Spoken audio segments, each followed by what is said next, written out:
On estime que dans le monde, 736 millions de femmes, soit près d'une femme sur 3, a subi au moins une fois dans sa vie des violences sexuelles.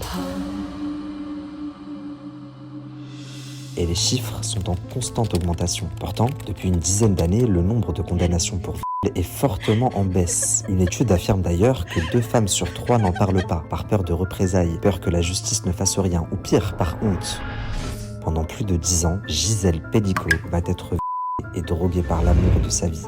Il invitera une centaine d'hommes à abuser de sa femme chimiquement soumise. Une affaire historique qui défraie la chronique. Pour la première fois, 51 personnes accusées de viol aggravé seront jugées devant la cour criminelle du Vaucluse pour une seule et même personne, Gisèle Pelicot.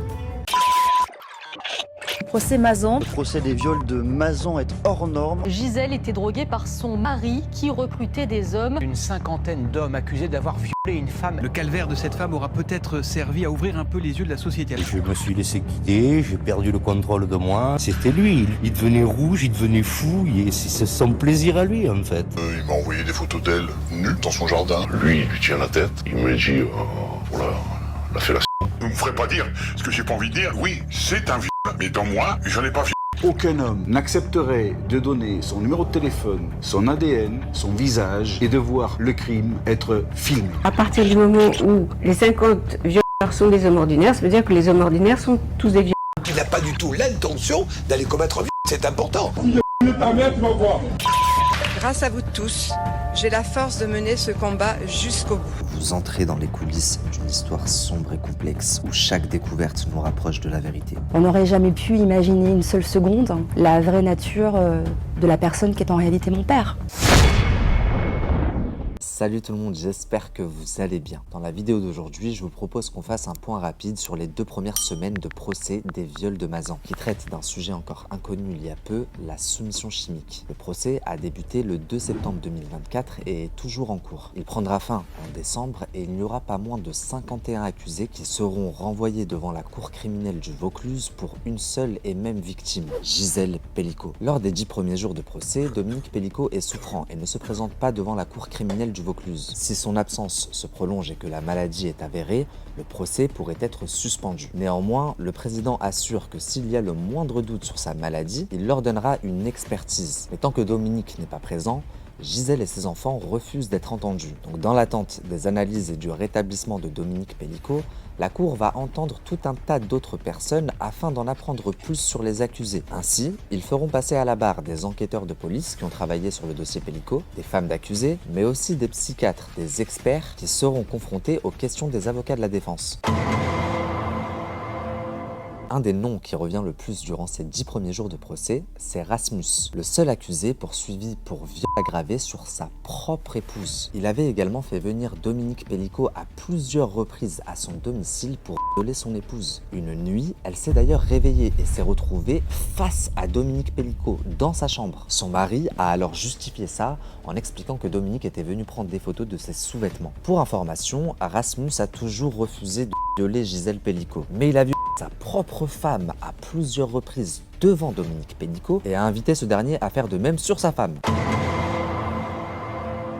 Le docteur Laurent Laillé, psychiatre qui a expertisé 26 accusés et qui va rendre compte des expertises d'une première série d'accusés, explique que Rasmus se pose en victime de Dominique. Il a une absence totale d'empathie ou de pensée pour la victime, donc sa femme. Ma femme est au courant et elle ne m'a pas quitté, dit Rasmus au psychiatre. Rasmus va également consulter une experte psychiatre à qui il dira « Moi j'ai été passif. J'ai emmené l'homme dans notre chambre 10 fois et il a violé ma femme 3 ou 4 fois. Il exprime des regrets et dit que Dominique Pelicot est très fort pour manipuler, qu'il le rassurait constamment. L'experte psychiatre explique que l'enfance de Rasmus a été marquée par la violence et l'alcool. Mère décédée d'une cirrhose de foie. Tous les enfants dormaient dans le même lit. Il a dû commencer à travailler à 16 ans à l'usine. Pas d'antécédents judiciaires ni psy, mais climat sexualisé au sein du foyer familial. Ma mère recevait des hommes chez nous. Je la voyais et je l'écoutais avec ces hommes, dit-il. Il a évoqué une sexualité satisfaisante avec son épouse, mais en déclin. Le président demande si la potentialité perverse a pu se révéler à l'occasion de sa rencontre avec Dominique Pelicot. L'experte lui répond qu'en effet, le fait d'avoir rencontré Dominique Pelicot a pu déverrouiller certaines barrières en lui. Le président demande alors quelle place à la victime, donc l'épouse de Rasmus,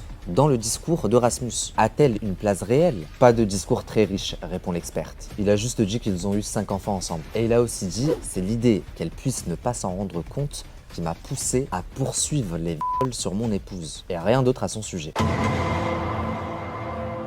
L'avocat de Rasmus a déclaré que ce dernier avait été manipulé par Dominique Pellicot. C'est d'ailleurs Dominique qui a fourni à Rasmus de quoi droguer sa femme, dit-il. Il poursuit en expliquant que son client ne suivait pas les préconisations de Dominique Pellicot. Au lieu de donner 7 comprimés de Temesta à son épouse pour la soumettre chimiquement, il lui en donnait que 3, et parfois seulement un quart. L'avocat rappelle qu'après que cette femme ait surpris Dominique Pellicot dans sa chambre, en la réveillant en pleine nuit, les deux hommes n'ont plus jamais eu de contact. De plus, la femme de l'accusé en question n'a pas porté plainte contre son mari, rappelle-t-il. L'avocat explique également que Rasmus a été victime de son père plus jeune. Coups de ceinture, jambes cassées, crachats au visage. Un homme bestial qui se défoulait sur les enfants. Un obsédé sexuel et violeur, dit-il. Le père de Rasmus faisait venir des couples à la maison et des ébats sexuels avaient lieu juste à côté de la chambre des enfants.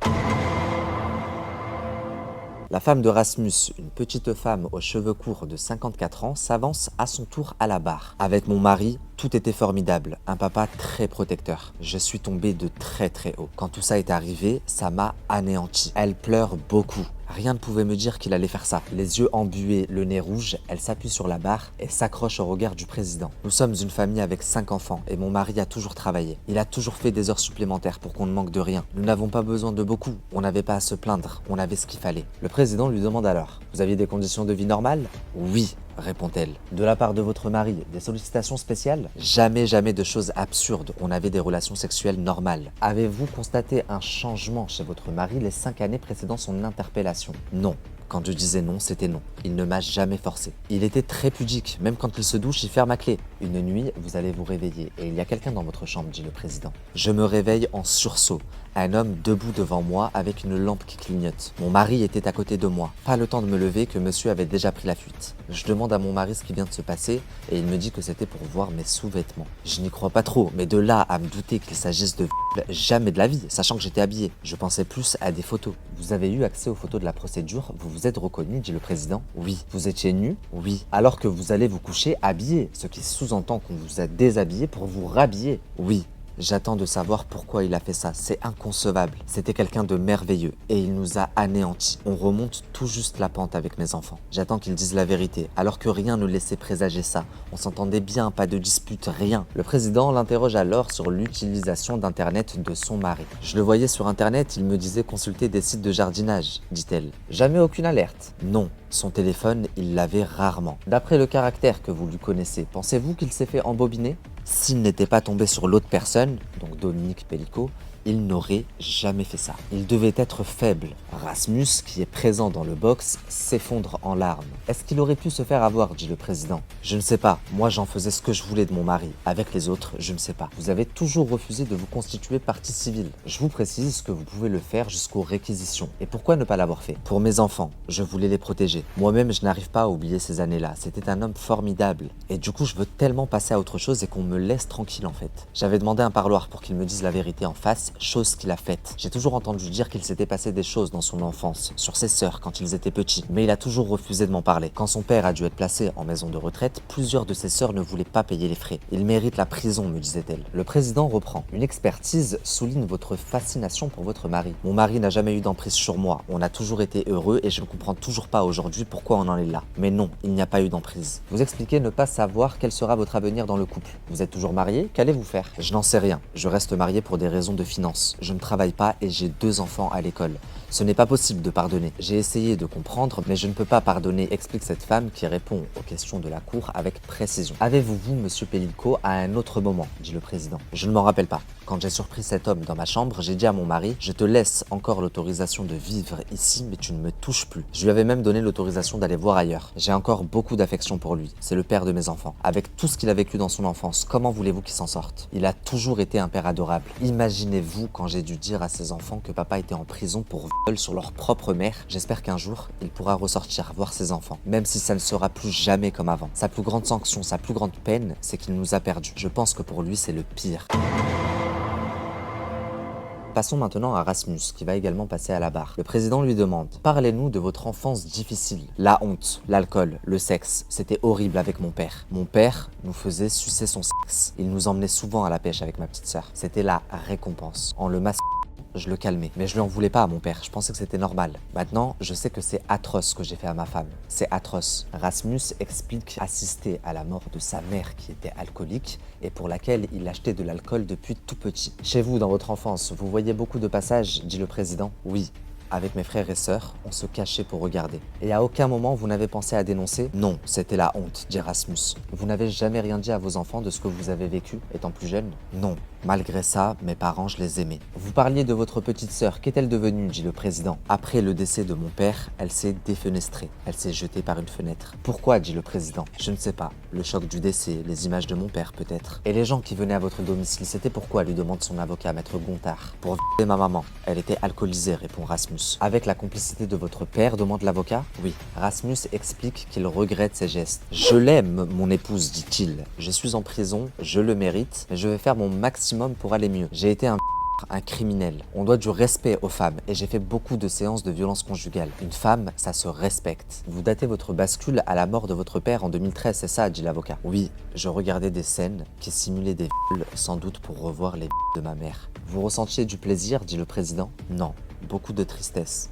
Quand vous rencontrez Dominique Pellicot, il vous propose son épouse, est-ce qu'il vous donne des détails ? Elle sera endormie, ce sera la nuit ? Oui, il me l'a dit sur un chat privé. Et qui va avoir l'idée de faire quelque chose avec votre épouse ? Demande le président. Je ne vais pas lui donner tous les torts, je n'ai pas refusé, dit Rasmus. C'est pas moi qui est venu chercher de force Dominique Pellicot. Il y a eu une première rencontre où Dominique m'a donné les médicaments, et quand Dominique est venue à la maison, elle n'avait pas pris assez de médicaments, car j'avais peur. Je lui ai donné que la moitié. Dominique Pellicot reconnaît être venu une dizaine de fois et il y aurait eu que 3 ou 4 viols qui ont fonctionné. Oui, répond Rasmus. Pour que le viol soit caractérisé, il faut qu'il y ait pénétration. Vous l'avez pénétré comment, votre épouse ? Avec mon sexe dans son vagin, dit-il. Comment en êtes-vous arrivé à ce point de bascule ? Est-ce la rencontre avec Dominique Pellicot qui a été ce point de bascule ? Sans monsieur Pellicot, je ne serais jamais passé à l'acte. Il était rassurant et imposant, dit-il. Pourtant, vous n'êtes jamais parti chez lui pour violer son épouse, dit le président. Non, j'en étais incapable. Je ne pouvais pas violer quelqu'un d'autre que ma femme, dit Rasmus. Et les vidéos qu'il partageait avec vous, c'était quoi, dit le président ? Des vidéos de Gisèle, des...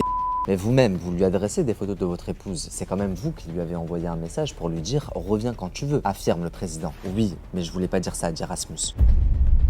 Dominique Pellicot reconnaîtra l'intégralité des reprochés à l'égard de la femme de Rasmus. Il déclarera « Son mari m'avait donné des indications pour que je puisse la voir si elle me convenait ou pas. Mais ce qui m'inquiétait, c'était la présence des enfants. Une nuit, on a failli se faire surprendre par les grands qui sont rentrés plus tôt de boîte de nuit. Il a vécu des choses beaucoup plus atroces que moi, mais on était liés par des choses graves. Je ne savais pas et je le regrette, dit Dominique. » Je ne vais pas vous détailler le cas des 51 accusés comme je viens de le faire pour Rasmus. Néanmoins, je trouve que c'était important qu'on puisse voir ensemble en détail le profil de Rasmus qui au premier abord est un père de famille d'une 50aine d'années complètement normal. Et vous allez voir que son cas est loin d'être un cas isolé. La quasi-totalité des accusés sont des hommes, a priori sans histoire, avec un travail honorable et une vie de famille normale.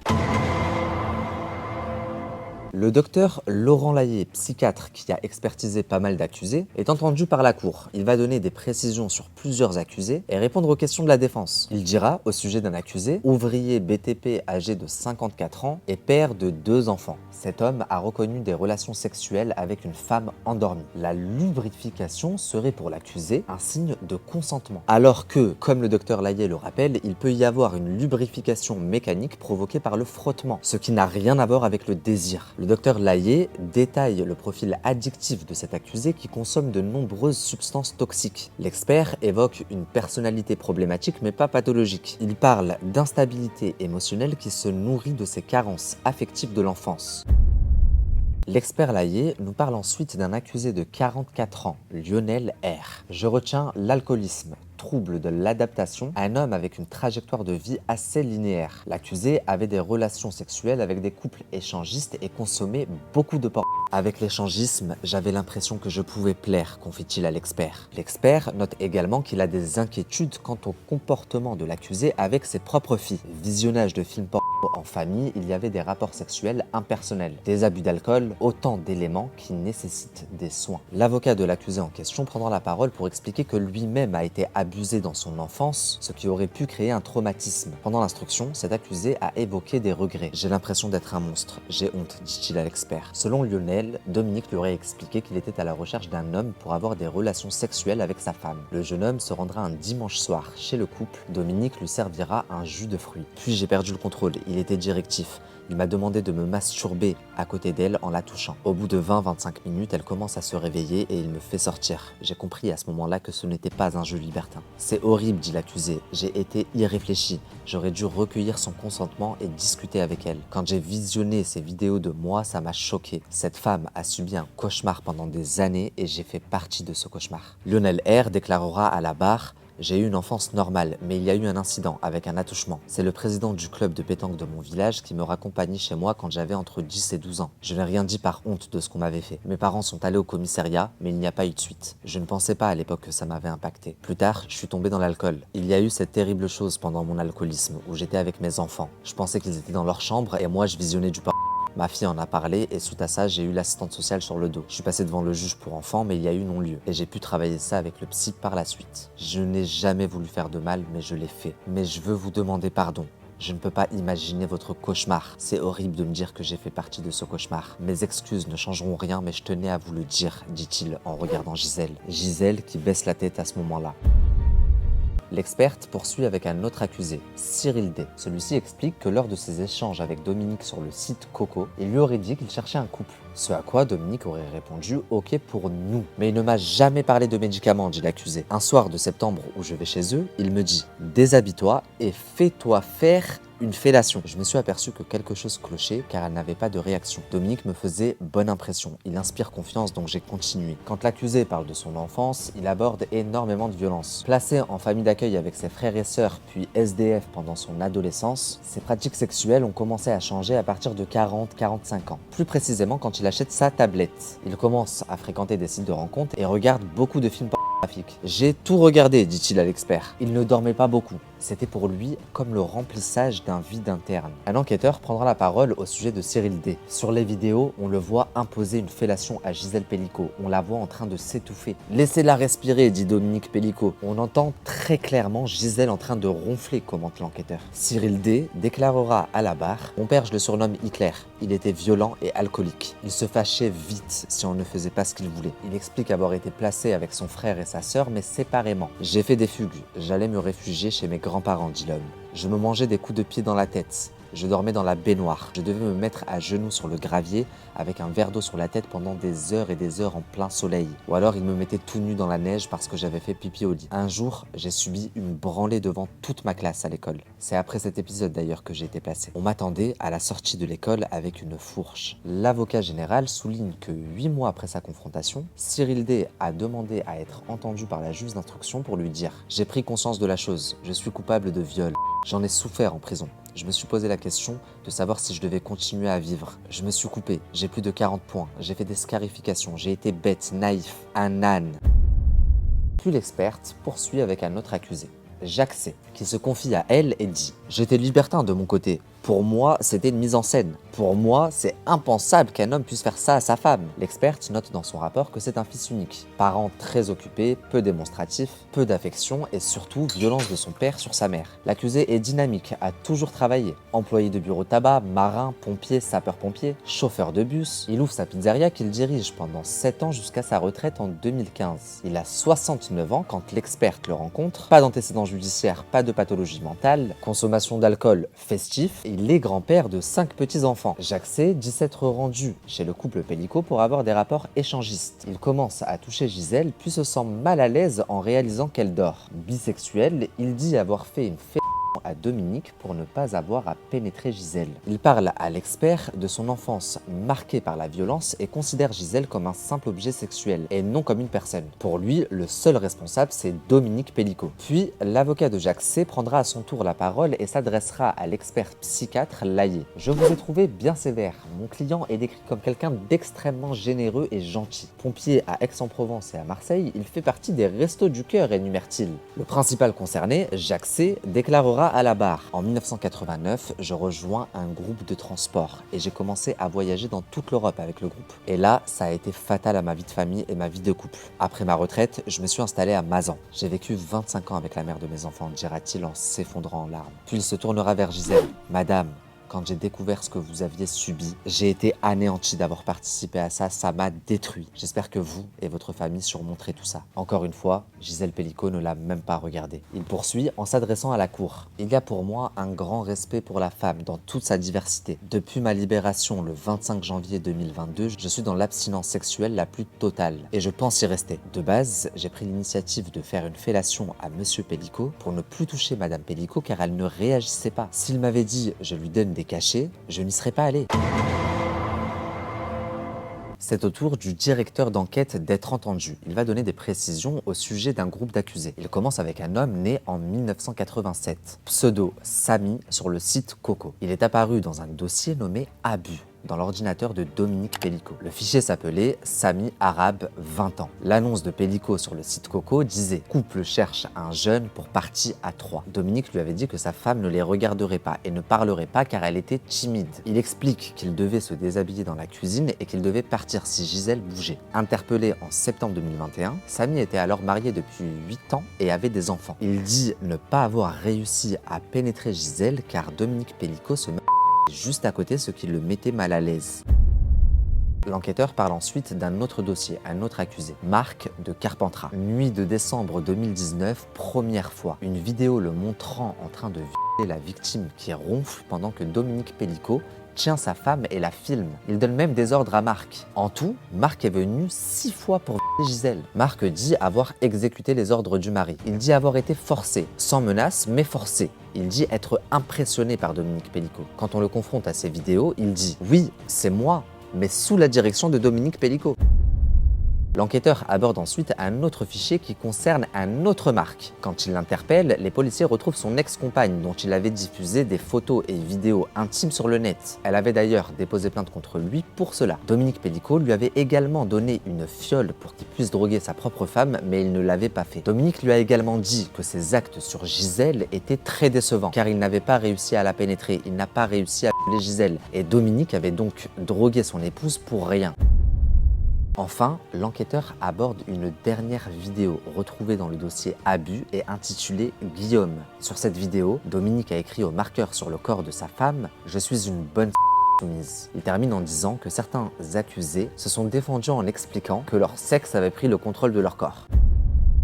Un autre enquêteur de police qui a également travaillé sur le dossier Pelicot est maintenant entendu par la cour. Il explique notamment qu'un accusé a tenté de se cacher sous un tas de linge dans une armoire lors de son interpellation. Sa compagne était alors enceinte de lui et parle aux enquêteurs d'une vie sexuelle tout à fait normale. L'enquêteur nous a ensuite parlé d'un autre accusé. Sur les vidéos le concernant, on voit que Gisèle Pelicot bouge et on sent l'inquiétude de cet accusé. Lors de caresses, Monsieur Pelicot lui indiquait « Non, pas avec les ongles, ça va la réveiller ». Dominique Pelicot lui donnait des ordres clairs, révèle le policier. Il enchaîne avec un autre accusé. Sur la vidéo, la victime ronfle. Elle était totalement inconsciente, décrit le policier. Il poursuit. L'homme faisait le signe de la victoire et il ne portait aucun préservatif. Lors de sa première audition, l'accusé a affirmé que Gisèle Pelicot était consciente et qu'elle avait donné son accord. Puis dans sa deuxième audition, il déclare qu'il ne devait pas faire de bruit et que Dominique Pelicot lui indique des actes sexuels à effectuer. L'enquêteur poursuit avec un autre accusé. Les faits ont eu lieu dans la nuit du 31 décembre au 1er janvier 2019, pour le Nouvel An. Cet accusé a affirmé qu'il pensait que la victime était réveillée et qu'elle simulait l'endormissement. Pourtant, dans les vidéos, on entend très clairement Dominique Pelicot lui dire « Chut !» tu vas la réveiller. De plus, les enquêteurs ont retrouvé sur son téléphone des photos d'une femme nue, prises à son insu bien sûr, et sans qu'on puisse identifier cette femme. Bon, les explications se suivent et se ressemblent. L'accusé suivant était avec sa femme depuis plus de 30 ans lors de son audition. Il expliquera avoir été manipulé et réfutera le viol. C'est lui qui a fait ça, ce n'est pas moi j'étais juste un outil, assure-t-il. Pour finir, l'enquêteur nous parle d'un accusé qui est venu 2 fois pour violer Gisèle. Son casier était chargé. Il est notamment connu de la justice pour des violences conjugales. Lors de sa première audition, il a affirmé ne pas se reconnaître sur les images, assurant qu'il s'agissait d'un sosie. Et face à toutes ces déclarations de l'enquêteur de police, les avocats de la défense vont prendre la parole. L'un d'eux estime qu'un message de Dominique Pellico à son client, lui indiquant que Gisèle Pellico s'était lavé les parties intimes, pourrait prêter à confusion et laisser sous-entendre que Gisèle est consentante. Il estime par ailleurs qu'un autre accusé qu'il représente et qui était venu en journée chez le couple Pellico pour boire un verre pourrait d'autant plus avoir pensé qu'il y avait consentement de la part de Gisèle. L'avocat d'un autre accusé rappelle que l'on n'a trouvé aucun échange SMS, Skype ou sur le site Coco entre son client et Dominique. Elle demande si en l'absence de ces messages, on peut en déduire que son client ne savait pas que la victime était sous Temesta, la drogue qu'on lui a administrée. Une autre avocate affirme que son client dit être tombé dans un piège. Maître, j'ai vu l'intégralité des vidéos. Quand on est normalement constitué, on s'arrête et on rentre chez soi, rétorque le policier. Un autre avocat se retourne contre l'enquêteur car son client dit avoir fait une garde à vue pour la première fois à 63 ans et sans la présence d'avocat, alors qu'en plus il aurait été abusé 2 fois dans son enfance. L'enquêteur répond que c'est l'accusé lui-même qui ne souhaitait pas d'avocat. À un moment donné, la tension est fortement montée dans la salle d'audience. Guillaume de Palma, qui est l'avocat de plusieurs accusés, a ouvertement reproché à l'enquêteur de ne pas verser au dossier des photos intimes de Gisèle Pellico prises avec son consentement. Le policier assure qu'au contraire, ces photos ont bien été versées, mais la défense dit ne pas les avoir. Stéphane Babonneau, l'avocat de Gisèle, va prendre la parole et explique que ces photos ont été prises car Gisèle avait des hémorroïdes. Pour calmer le jeu, le président affirme que ces photos seront diffusées pour respecter l'oralité des débats. Donc là, en gros, ils sont en train de se battre pour diffuser des photos du trou de Gisèle, qui avait des hémorroïdes et qui a sûrement demandé à son mari de la prendre en photo pour mesurer l'étendue des dégâts. Si je peux me permettre d'émettre un avis personnel, je sais pas ce que vous en pensez, mais je trouve que la défense des accusés est vraiment bancale. On a vraiment l'impression que la quasi-totalité des accusés rejette la responsabilité sur Dominique Pellico. Puis on va dire sur le lit, on va dire le dos, et puis il commence à me dire, voilà, caresse-la, fais ci, fais ça. Pour moi, ça rentrait dans le scénario qu'il m'avait raconté depuis le début. Sa femme faisait semblant de dormir et qu'il filmait parce qu'il regardait les vidéos après, que ça les excitait, c'était leur truc, quoi. Fait semblant de dormir. Ça paraît gros maintenant on connaît les faits. Je veux dire, mais c'est ce qui s'était passé ce soir-là. Les policiers ont été clairs, hein, dès le départ, ils m'ont dit ça, c'est... On m'a arrêté le jour où on a mis regard à vue. Je suis tombé des nues, quoi. J'ai juste maintenant une étiquette et marqué violeur sur ma tête, c'est tout. Avec toute l'histoire et tout, on se rend compte que de l'horreur qu'elle a dû vivre pendant une dizaine d'années, enfin un peu plus même, avec cet homme, je veux dire. Et que je fais partie de ça. Je suis pas un J'ai fait des actes sexuels, mais présumé innocent. Je ne suis pas un Vous n'avez pas le droit de me traiter de C'est fait avoir. Je suis allé qu'une fois, on est 10 d'entre nous à dire la même chose. Ouais. Après, ceux qu'on fait 5, 6 fois, 4 fois, c'est leur problème. Moi, je suis allé qu'une fois, on m'a proposé un truc, un délire, et il ment, c'est un menteur. Écoutez un peu ce qui se dit là, ce qui est en train de se dire en ce moment. M'expliquer que c'était un jeu, surtout un jeu, qu'elle va dormir, qu'elle va se réveiller dans l'action, dans ce qu'on va faire, et après, elle participe avec nous. Je suis rentré dans cette maison, il m'a fait laver les mains, il voulait pas de parfum, pas de... quelqu'un qui fume, qu'on sente le tabac, parce qu'il avait peur qu'elle se réveille. Pas de geste brutal. Pour moi, dans ma tête, non. Je sais pas combien viol. C'est lui qui m'a donné son adresse. C'est lui qui est venu me chercher sur le parking. C'est lui qui vous dit de venir, mais c'est vous qui l'a touché sans son consentement. Sans son consentement, oui. Oui, sans son consentement, oui. Et donc, qu'est-ce que c'est quand on touche quelqu'un sans son consentement? Eh ben, c'est on en reviendra toujours, mais vous me ferez pas dire ce que j'ai pas envie de dire. C'est un mais dans moi, j'en ai pas.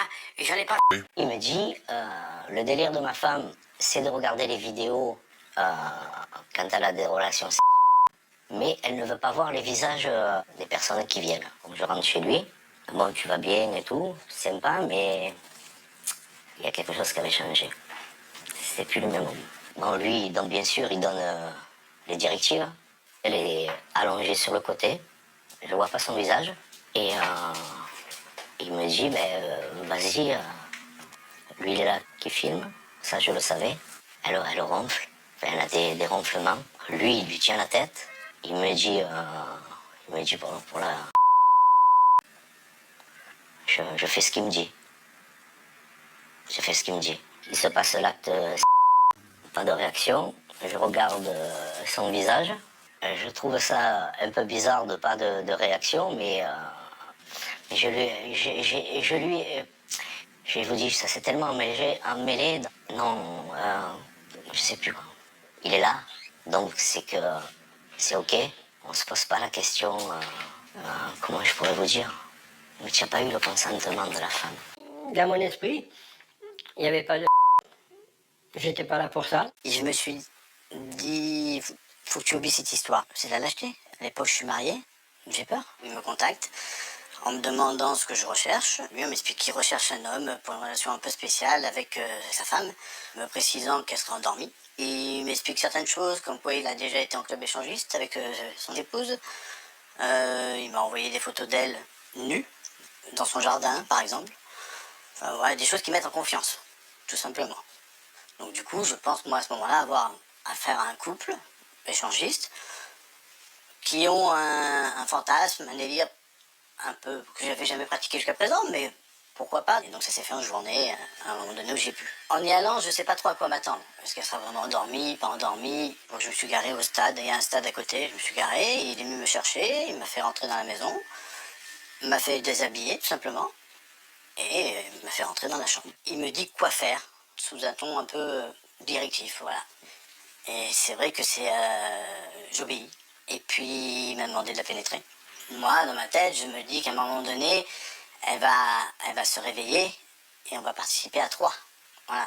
Je n'ai aucune idée qu'elle est dans un coma complet. Il n'y en a aucun qui assume pleinement ses actes. Je trouve également troublant le fait que la quasi-totalité des accusés ont été eux-mêmes victimes de viol ou d'inceste dans leur enfance. Ou alors il y avait un climat sexuel omniprésent à la maison. Comme quoi, les traumatismes de l'enfance ont de réelles répercussions sur la personne, même à l'âge adulte. Ce qui est également énormément revenu et qui pour moi a été un facteur important dans leur perversion, c'est leur consommation de porno. Tous expliquent consommer énormément de films pornographiques. Voilà, c'était juste un petit avis personnel, je suis pas un pro, mais dites-moi ce que vous en pensez, vous.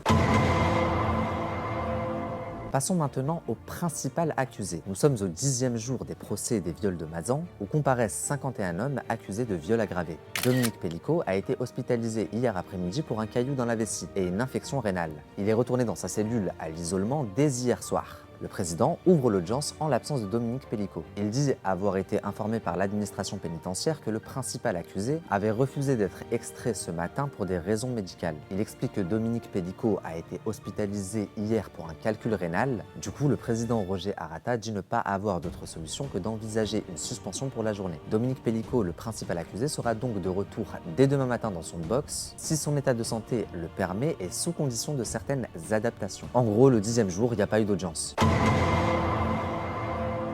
En plus d'avoir soumis chimiquement sa femme pour la violer pendant plus de 10 ans et d'avoir invité une centaine d'hommes à faire de même sur son épouse et sur les leurs, Dominique Pellicot ne s'arrêtera pas là, faisant de sa fille Caroline et de ses 2 belles-filles 3 autres victimes. Il y a eu plusieurs incidents. Le premier en 2019, lorsqu'une de ses belles-filles surprend Dominique en train de se masturber la porte grande ouverte. Elle rassemble alors la famille pour témoigner de ce qu'elle vient de voir, mais Gisèle, la femme de Dominique, prend alors la défense de son mari. Elle va insinuer que la jeune femme est beaucoup trop sensible et qu'elle en fait un peu des caisses. Mais lors de l'enquête, les enquêteurs découvriront que Dominique avait pris en photo ses 2 belles-filles sous la douche, à leur insu bien sûr, photo qu'il postera d'ailleurs sur le site coco.fr. Il a également pris en photo sa propre fille Caroline, qui était alors âgée d'une trentaine d'années. Sur cette photo, Caroline dormait et portait les sous-vêtements de sa mère. Le problème étant qu'elle n'a pas le souvenir un jour d'avoir porté les sous-vêtements de sa mère. Aurait-elle été droguée? Ils ont retrouvé dans tout ce florilège de vidéos et de photographies plusieurs photos et vidéos de moi, mais aussi de mes belles-sœurs, en train d'être filmées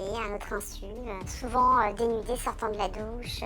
Dominique, lui, nie en bloc avoir drogué sa fille, de même qu'il nie en être l'auteur, donc cette photo reste un véritable mystère. Vous devez savoir que pendant l'enquête, on constate que Dominique Pellicot avait déjà été arrêté pour avoir pris des femmes en photo. C'était en 2010. À cette occasion, il y a eu un prélèvement ADN de Dominique Pellicot. Et devinez quoi? Son ADN correspondait à celui qui avait été retrouvé sous la chaussure d'une victime retrouvée en 1991. Cette victime, Sophie Narme, une stagiaire dans une agence immobilière, a été retrouvée morte à seulement 23 ans par son directeur d'agence dans une maison qu'elle devait faire visiter. Elle a été retrouvée les poings liés derrière le dos. Le tueur l'a d'abord assommée puis étranglée avec sa propre ceinture. Puis il finira par la violer. Dominique finira par être mis en examen en 2022 pour viol suivi de meurtre. Car le meurtre de Sophie Narme n'a jamais été élucidé. Et malgré la découverte de l'ADN retrouvé correspondant à celle de Dominique Pellicot, ce dernier n'a jamais été incriminé. Depuis, les enquêteurs ont réouvert plusieurs enquêtes qui concernent des viols non élucidés. Tous ces viols ont eu lieu entre 1990 et 2002. Ils n'ont pas eu lieu au même endroit, mais présentent tous des similitudes, à savoir que toutes les femmes, toutes les victimes étaient des agents immobilières. Mais ça, on y reviendra plus tard.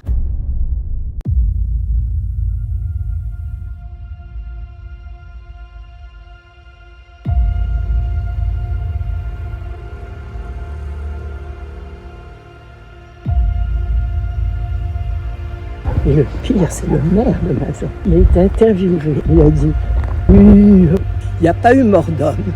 Et ils vont s'en remettre. » Moi, ces paroles sont tellement affreuses. Je me dis, si ça se trouve, il l'a fait. Moi, je trouve que c'est des paroles de quand il dit « Elles vont s'en remettre. » Il doit vouloir défendre son clocher, que c'est pas le village des Mais après, quand j'ai compris quelles étaient ses appointances et ses affinités, mais il est soutenu par cela. Vous avez compris, hein? Oui, c'est pas bien, tais-toi. Moi, ça m'est arrivé, j'ai été victime de violences sexuelles dans ma famille. Toute ma famille m'a renié par rapport à ça. Voilà, déjà c'est clair.